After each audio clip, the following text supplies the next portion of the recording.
The morning sun cast long shadows across Fort Braxton as Maria Santos walked through the main gate for the first time in 15 years. At 45, with greying hair pulled back in a simple ponytail and wearing faded jeans with a flannel shirt, she looked more like someone's mother dropping off care packages than a new addition to the base's support staff. The MPs barely glanced at her civilian contractor ID as she passed through security. Just another middle-aged woman hired to work in the mess hall, they assumed. Nothing worth a second look. But if they had looked closer at her walk, the measured stride, the way her eyes automatically catalogued exits and sightlines, the unconscious way she kept her back to walls, they might have recognized something familiar, something military. If you're ready to discover why this ordinary woman would soon have the entire base talking, hit that like button and subscribe for more incredible military stories. Trust me, what Maria does in the next 24 hours will change everything you think you know about judging by appearances. Maria reported to the mess hall at 5 a.m. sharp. Head chef Sergeant Rodriguez, a stocky man with 20 years of military cooking under his belt, looked her over with barely concealed skepticism. "You're the new hire." His voice carried the tone of someone who'd dealt with too many civilian contractors who couldn't handle military pace. "Kitchen experience?" "Some," Maria replied quietly, setting her worn duffel bag on the floor. Rodriguez snorted. "Some, right. Well, this isn't a diner, lady. We serve 3,000 meals a day on strict schedules. Think you can handle that?" Maria nodded without elaborating. The other kitchen staff, a mix of young soldiers on KP duty and veteran civilian contractors, eyed the new woman with mild curiosity. She didn't fit the usual mold. Most contractors were either young people working their way through college or older veterans looking for post-service employment. Maria seemed to be neither. "What's your story?" asked Janet, a heavy-set woman who'd been working base kitchens for a decade. "Husband stationed here?"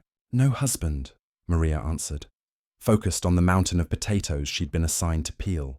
"Kids, then? Following them around?" "No kids either." Janet exchanged glances with the other workers. The new woman wasn't unfriendly exactly, but she had a way of answering questions without really answering them. The lunch rush hit like a tidal wave. 3,000 hungry soldiers streamed through the serving lines in 2 hours. The pace was relentless. Ladle, serve, next, ladle, serve, next. An endless rhythm that broke many new hires within their first week. Maria worked the vegetable station without a word of complaint. Her movements were efficient, economical. She never seemed hurried, yet somehow kept pace with everyone else. When the mashed potato dispenser jammed, she fixed it with quick, practiced hands. When a new soldier struggled with the tray system, she quietly guided him through it without holding up the line. "Huh," Rodriguez muttered to his assistant. "Maybe this one will work out." During the afternoon break, the kitchen staff gathered in the small break room behind the serving area. Conversation flowed around Maria but rarely included her. She sat slightly apart, eating a simple sandwich from home, listening more than speaking.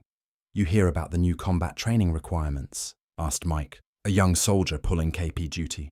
"They're making everyone recertify on weapons handling, even support staff." "Waste of time," Janet complained. "I'm here to cook, not play soldier." Maria said nothing, but her hands stilled on her sandwich. After her shift, Maria walked to the temporary housing unit assigned to civilian contractors. It was a converted barracks, basic but clean. Her room was sparse. Single bed, small desk, wall locker. She unpacked methodically, each item placed with military precision. From the bottom of her duffel bag, she pulled out a small wooden box. Inside, carefully wrapped, was a faded photograph showing a much younger Maria in army combat uniform, standing with a group of soldiers in front of a helicopter. Her face in the photo was harder, leaner, her eyes holding an intensity that the middle-aged kitchen worker seemed to lack. She looked at the photo for a long moment, then put it away. 4:30 a.m. the next morning found Maria running the perimeter road. Her pace was steady, controlled. Not the desperate huffing of someone trying to get back in shape, but the measured rhythm of someone maintaining a standard. She wasn't the only early morning runner. A group of young soldiers passed her, their PT formation crisp and energetic. One of them, a cocky private named Johnson, called out as they lapped her, "Pick it up, Grandma." "This isn't a nursing home." His squad mates laughed, but Maria didn't react. She maintained her pace, her breathing unchanged. The formation disappeared ahead, but Maria kept running. 5 miles, 7 miles, 10 miles. Her pace never varied. 3 days into her employment, Maria had settled into the rhythm of base life. She arrived early, worked efficiently, and left quietly. The other staff had begun to accept her as just another fixture, competent but unremarkable. That evening, during dinner service, a commotion erupted near the drink station. Private Johnson, the same soldier who had mocked her running, was harassing a young female soldier, Specialist Garcia. "Come on, baby," Johnson said, blocking Garcia's path to the tables. "Just one drink off base. I promise I'm more fun than I look." I said, "No, Johnson. Move. Don't be like that." "I know you want to."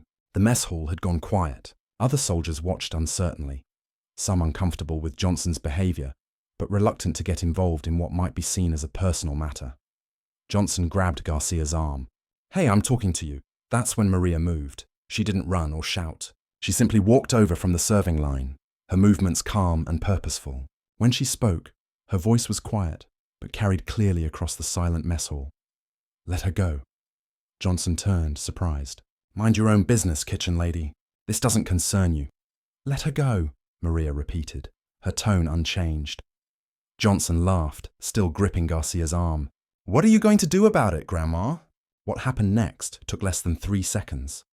Maria stepped forward, her hand moving in a precise motion that looked almost gentle. Johnson suddenly found his grip on Garcia broken, his arm twisted behind his back, and himself pressed face first against the wall, with his feet barely touching the ground. The mess hall erupted in shocked murmurs. "You have 2 choices," Maria said quietly, her voice calm despite having a struggling soldier twice her size completely immobilized. "You can apologize to Specialist Garcia and walk away, or you can keep being stupid and see what happens next." "I can't. Breathe," Johnson gasped. "That's the point. Choose quickly."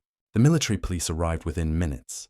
Master Sergeant Williams, a career MP with eyes like granite, surveyed the scene. Johnson on the ground holding his shoulder, Garcia standing safely to the side, and Maria calmly returning to the serving line as if nothing had happened. "What happened here?" Williams demanded. Multiple soldiers started talking at once, but Williams held up his hand. "One at a time, Garcia?" Specialist Garcia straightened. "Private Johnson was harassing me, Sergeant. He grabbed my arm when I tried to leave. The civilian contractor intervened." Williams looked at Maria. "Ma'am, you want to tell me your side?" "He was hurting her. I stopped him." "Using what kind of training?" Maria met his gaze steadily. "The effective kind." In the MP station, Williams pulled Maria's contractor file. Basic background check, kitchen experience, clean record. Nothing to explain how a middle-aged civilian woman had just taken down a trained soldier with moves that looked suspiciously like advanced hand-to-hand combat techniques. "Maria Santos," he read, "says here you worked restaurants in Colorado before this job. That way you learned to handle troublemakers." "Something like that." Williams leaned back in his chair. "See, here's my problem, Ms. Santos. I've been an MP for 18 years. I know what bar fight moves look like, and I know what military training looks like. What you did to Johnson, that wasn't something you learned bouncing drunks." Maria said nothing. "You want to tell me where you really learned that? Does it matter?" He stopped. "She's safe." By morning, word had reached Lieutenant Colonel Hayes, the base commander. A civilian contractor taking down one of his soldiers with professional-level combat techniques was not something he could ignore. "Ms. Santos," Hayes said, reviewing the MP report, "you've created quite a situation here." "I stopped a situation that already existed, sir." Hayes looked up sharply. It had been automatic, the respectful "sir," the military bearing in her posture. Civilians usually fidgeted in his office. This woman sat at attention.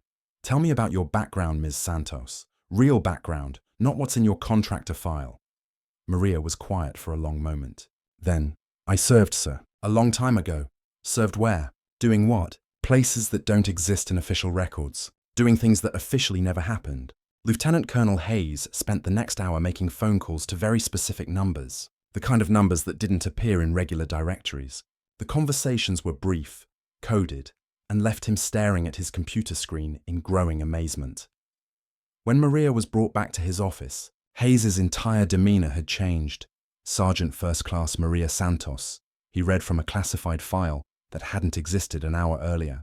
3 tours in Afghanistan, 2 in Iraq, commendations for valor under fire, expert marksman, advanced tactical training. Member of, he paused, a unit whose designation is above my clearance level. Maria sat perfectly still. Says here you were medically discharged 8 years ago after an IED explosion in Kandahar. Traumatic brain injury, multiple fractures, told you'd never walk normally again. The doctors were optimistic, Maria said quietly. Hayes laughed despite himself. Optimistic, right. He closed the file. Why are you here, Sergeant? And why are you pretending to be just a kitchen worker? Maria was quiet for a long time. When she finally spoke, her voice carried weight that hadn't been there before. After I got out, I tried the normal veteran thing. College on the GI Bill, office job, apartment in the suburbs. But I couldn't sleep in a bed that was too soft. Couldn't handle crowds. Couldn't relate to people who worried about coffee shop wait times when I'd seen children blown apart by roadside bombs. She turned from the window to face Hayes. I needed to be around military again, but not as a soldier. Those days are over. My brain doesn't work the way it used to. I get headaches, lose words sometimes. But in a kitchen, feeding soldiers, that felt right, useful. And the incident with Johnson. Maria's jaw tightened. I've seen too many women hurt by men who thought their strength made them untouchable. Some things you don't just stand by and watch. Hayes convened a meeting with his senior staff that afternoon. The situation with Maria had raised questions about base security, contractor vetting, and how to handle a decorated veteran who was clearly dealing with issues beyond what her file indicated. Recommendations. Hayes asked his staff. We could reassign her off base, suggested the personnel officer. Avoid future incidents.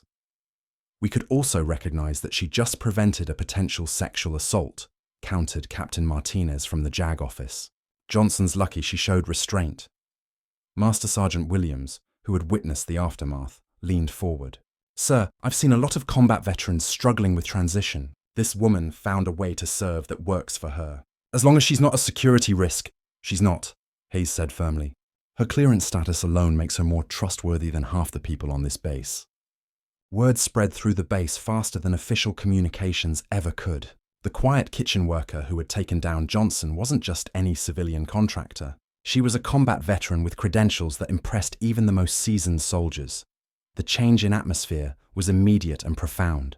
Soldiers who had barely noticed Maria before now nodded respectfully when they saw her. The crude jokes and casual disrespect that often characterized interactions with civilian staff disappeared entirely. Private Johnson, after being treated for his dislocated shoulder, found himself facing disciplinary action for harassment and was quietly transferred to another base. Nobody seemed sorry to see him go. Specialist Garcia sought Maria out during a break period. I wanted to thank you, she said, not just for stopping Johnson, but for how you did it. You didn't make a big scene or try to embarrass him publicly. You just made it stop.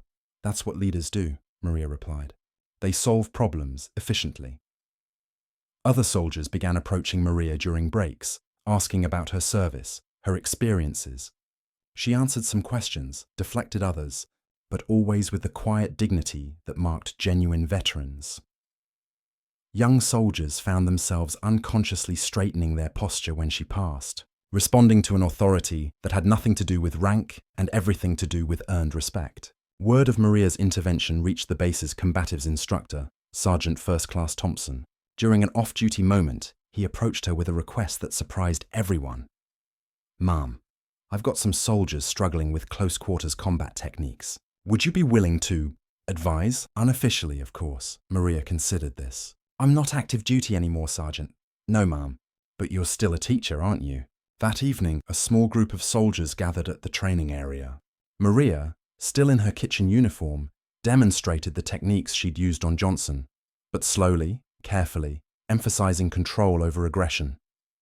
Violence is a tool, she told them. Like any tool, it's only as good as the person using it. Use it precisely, use it effectively, and use it only when necessary.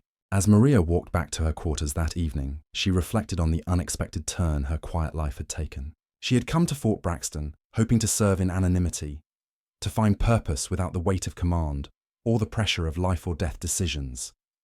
Instead, she had discovered that true service doesn't hide. It finds you, demands action, and reminds you that some responsibilities never really end.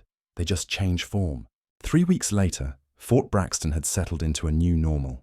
Maria continued her work in the kitchen, but her role had evolved beyond simple food service. Soldiers sought her advice on everything from career decisions to personal problems. Officers consulted her on training matters.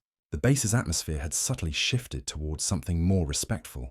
More aware, Lieutenant Colonel Hayes made an unusual notation in his monthly report. Civilian contractor M. Santos continues to exceed expectations and positively impact base morale through professional excellence and leadership by example. Maria Santos never set out to be a leader again. She had come to Fort Braxton broken, seeking only to serve in whatever small way she could. But true leaders don't choose their moments. Their moments choose them. Sometimes the most powerful person in the room is the one who doesn't need to tell anyone how powerful they are. Sometimes the greatest strength comes from the quiet certainty that when something needs to be done, you'll do it. And sometimes the person everyone overlooked turns out to be exactly the person everyone needed to notice. What did you think of Maria's story? Have you ever witnessed someone completely change your perception through their actions? Share your thoughts in the comments below, and don't forget to subscribe for more incredible military stories that show us the true meaning of service and sacrifice.